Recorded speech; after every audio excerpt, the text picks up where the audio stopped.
So, finally, 8.3 has been released for EU and US. It came out on the 15th of January 2020 for EU and obviously earlier for US. Now, in this video, I just want to discuss my current opinions on 8.3, giving you an honest review because at the end of the day, I really do appreciate what Blizzard have done, and I like Blizzard in general because I've been playing WoW for such a long period of time. Like, it's taken up most than half of my life, so shout out to Blizzard, they've obviously done something right. But I just want to give you some advantages and disadvantages and stuff that I think Blizzard should work on and maybe just slightly improve stuff just to make it, you know, user friendly and make it a little bit better. So just put this video in like the background, or you can watch it if you would like. Just if you're playing a game or something, just obviously minimize it and listen to my voice or something. Sounds a bit creepy, but that's what you're gonna get if you continue to stay with me. Goddamn weird, Xrathis. Now, I just want to say that there's no plans for this video, right? I'm just going to go off the top of my head and talk about stuff in general as it comes. So, I have a couple tabs open regarding Heart of Azeroth and new essences, but other than that, it's just my experience from playing the game. So, as you know, it's been a couple of days after reset 8.3 and obviously reset, like I said. So, I obviously have experience. I did manage to get my legendary caper, my main. I complete the storyline, and obviously I've been leveling up my cloak. Managed to get to nearly level 6 now, probably level 6 as you see this video. I know that some people have exploited it and managed to get it higher than that, but obviously doing that is going to get you banned, so I wouldn't advise it.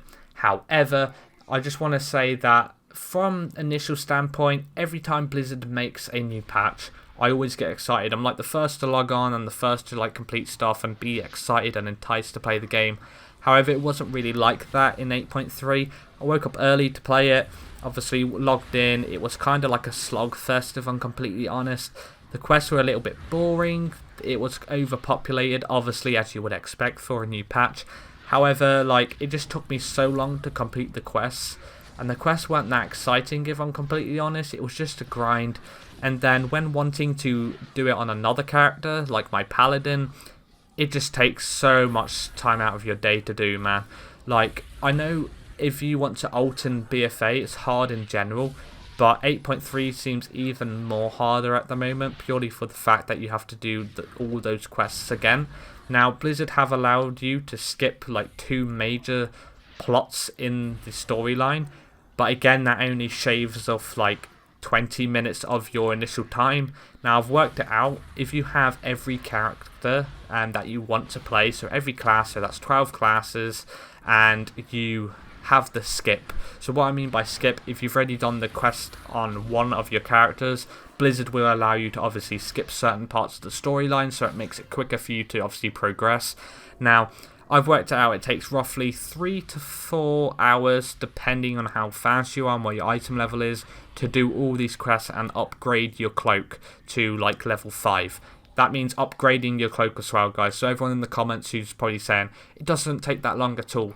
It's just for doing these visions, these heroic visions as well, and upgrading your cloak and doing all of the storyline. So it's going to take you roughly 3 to 4 hours per character. That's up to 30 hours in total just to get your cloak on every single toon you have. Now, that's a long time to take to do your cloak. So in my opinion, the 20 minutes that you save from skipping those 2 quests is not enough in my opinion. And I think Blizzard should address it a little bit more and maybe say if you've already completed it on one character, then you can skip it on another character, or you can like skip like 3/4 or at least half of the storyline, because these quests are a little bit boring. It's so repetitive trying to do it on every class, and yet again, I don't want to have to do that if I want to play every single character in WoW. So yeah, that's just my opinion on that matter. I just think if they did it a little bit more enticing, or made sure that you don't have to keep flying to each zone, because every quest is like, oh, go talk to Magni here, and you would fly all the way there, then they give you a quest to go back to your original position where you already were, so you got to fly all the way back, and you got to fly back to Magni. Like, it just takes so much time, like going from one place to another. Blizzard could cut out the middleman and just send you a teleport to that place or something. Like, that's my opinion at least. Also, Blizzard have released new essences. We didn't need new essences at all. The previous essences were absolutely fine, like Focusing Iris being like top tier for Mythic Plus. Same with the Condensed Life Force and everything, which is your Guardian of Azeroth. Also, you got Crucible of Flame, you have Vision of Perfection, Lucid Dreams. You got loads of essences to work with as DPS, but these new ones are actually really, really decent. So I'm going to jump straight into it. Breath of the Dying is one of the first new essences you get from doing the quest line, which is really cool. It's on a 45-second cooldown and burns your target with a Bolt of Azerite, dealing 52,000 damage in fire, and if the target's below 20% health, cooldown's reduced by 30 seconds. So if the target is below 20% health, it's going to be a 15-second cooldown on your Azerite essence. Really, really good. I can see this working in PvP a lot, especially with, comps that burn the enemy down. So if you're trying to go for the one-shot potential and you're rotting the enemy down and they're all below 20%, you're going to have really quick Azerite traits and they're going to do a lot of damage. So really good. However, there is a bug at the moment, as I'm aware. I've tuned into multiple people's streams, and obviously I've seen from the comments that everybody's saying that this isn't scaled properly at the moment. So as you are aware, there's rank 1, rank 2, rank 3 and rank 4 essences. At the moment, you only can get the new essences at rank 1. Upon release, you've got to wait another week to obviously upgrade them. But rank 1 essences are hitting the same as rank 3 essences. So at the moment, the essence which I just described should be hitting 52k damage. It's hitting roughly like 129-ish. So they need to scale that down. I've heard so many people saying that it's so overpowered and overtuned at the moment. So I'm sure Blizzard will implement something to reduce that number and make it scaled again. But this essence sounds really good, especially for Affliction locks or Shadow Priest, or just DPS in general, because the Azerite's going to be really good, acting like Crucible of Flame, but then I just like the idea of it burning the target and reducing the cooldown. I just think that just consistent damage, and it's just really going to help you with your rotation. I really like it. Also, there's another one known as the Spark of Inspiration. What this does is a mini cooldown, releases a wave of energy from your Heart of Azeroth, which is your neck, increases damage all party members within 15 yards deal with Azerite essences by 45% for the next 10 seconds. Now, apparently, not really sure how this works or anything, so don't get me wrong. There's loads of obviously minor abilities and everything that is going to contribute towards this. However, from what I understand is it's going to be really, really nice for PvE. Just think about it now. It's going to buff people's essences.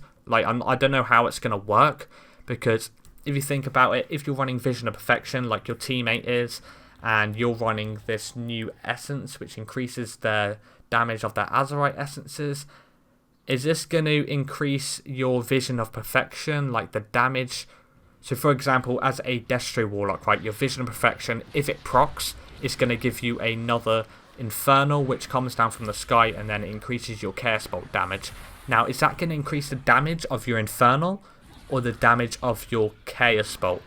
I could be absolutely wrong. Let me know in the comments down below, because it says it increases your Azerite essences, which is obviously the traits on your gear and, as I'm aware, and obviously your neck. Now, if this increases the Chaos Bolt damage, going to be absolutely awesome, but I don't think it will. I think it increased the damage on what procs. So obviously Paladins, if they play Vision of Perfection, they get wings, but does that increase the damage of their wings, or does that increase, you know what I'm trying to get at? I'm just not sure at the end of the day. But yeah, I think this is going to be really good, top tier, especially at the start of pulls on boss fights, because if you have Bloodlust active and you have potions and you have pots and that up, then it's going to allow your teammates to do a lot of damage. Just think about it. The boss is going to get shredded. Don't think it stacks though, but you're still going to get that percentage increase. Could work for Mythic Plus as well, so absolutely brilliant. Good job, Blizzard. Now, your Heart of Azeroth has increased from 70 to 80, unlocking you another minor slot, so that increases 3 minor slots now and 1 major slot. Also, like I said, upgrades to 80, and there's 2 more Perseverance slots unlocked, so it's going to be such a grind to do this on every character, but still, it's going to be good because you can get your neck up even higher now and lock another minor slot so you can do more damage. So it's quite good. You're going to have more utility to work with, more essences to obviously grind, and just more fun to have in general in PvE and PvP. Now, I just want to discuss the new gear, obviously, that's came out as well with the new PvP season and the Mythic Plus. I really do hope that the Mythic raiding guilds, won't give any names, obviously you know who they are, but obviously I really do hope that it takes them longer than the first week to kill the boss. Because if they manage to go through the whole raid within the first week, it just says something about the new raid, right? Sure, they're experienced players who know the mechanics, who have tested this day in, day out, they know everything there is to know about the raid. However, there's players at the end of the day, they're going to get fatigued. I wish I really do wish that it takes longer than the first couple of days, purely for the fact that if they get through the whole raid within a day, then that just says that it's very easy to do. Obviously, the average player won't be able to do it, but it means that there's no content for the rest of this patch. So patch 8.3, you're going to be doing the same content over and over again and waiting for Shadowlands. So this needs to be a hard raid, in my opinion. Sure, it's probably not even scaled correctly at the moment, so they might not be able to do it in the first week anyway, like it was with the other raids previously. But I just wish that it will take them some time to complete, just so they can get through the raid, not quicker, take them longer, take them time to progress, and then it allows them to have more content towards the end of this patch. So really hope it goes in that direction. The new gear looks absolutely amazing. The mail set I'm not a big fan of. It looks kind of silly in some of the character races like trolls, because the helmet doesn't really fit properly. But the plate set looks absolutely amazing. Great job to Blizzard. The PvP and PvE set looks phenomenal. So does the leather set and the cloth set. So shout out to Blizzard. It's no class identity set, It's no tier set, but at the end of the day, for what we got, it is absolutely amazing, man.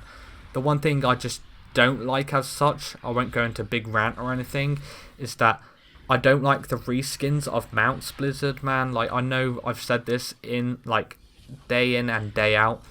I really don't like the reskins because it just doesn't feel good for the game. You have so many unique mounts on the store. You have this new mount, which is a rat, which has wings. You also have a cool pig that can fly. You also have a dragon. You have so many good stuff on the store, but you have to buy them. And the good mounts are always put on the store, which you have to buy. So it's pay for cosmetics, basically. And then we always get the reskin mounts, which, for example, you could get a reskin of a really nice mount on WoW, and it would take you so long to get, but it's just not worthwhile, because why would you want a reskin which is just a different colour when you can have the one what's easier to get and, it's half the effort? I don't know, man. I think at the moment Blizzard have done a good job, but it's just nothing's enticed me to play and want to keep playing at the moment, purely for the fact that it feels like a pre-patch rather than the patch. What I mean by this is, I know Blizzard do this every time when they release a new patch. You have to wait a week or two for the new PvP season to come out and for the raids, just so you can obviously do all the storyline quests and obviously get up to date before everything new comes out. But at the moment it just feels the same old 8.2.5, just with a little bit of a reskin, in my opinion, just because there's a long grind process which BFA already had in the previous expansions. That no new Mythic Plus season yet. There's an off season for PvP, but it just feels the same because you can still cap and get your chest and everything, and you need to do that for the Azeroth.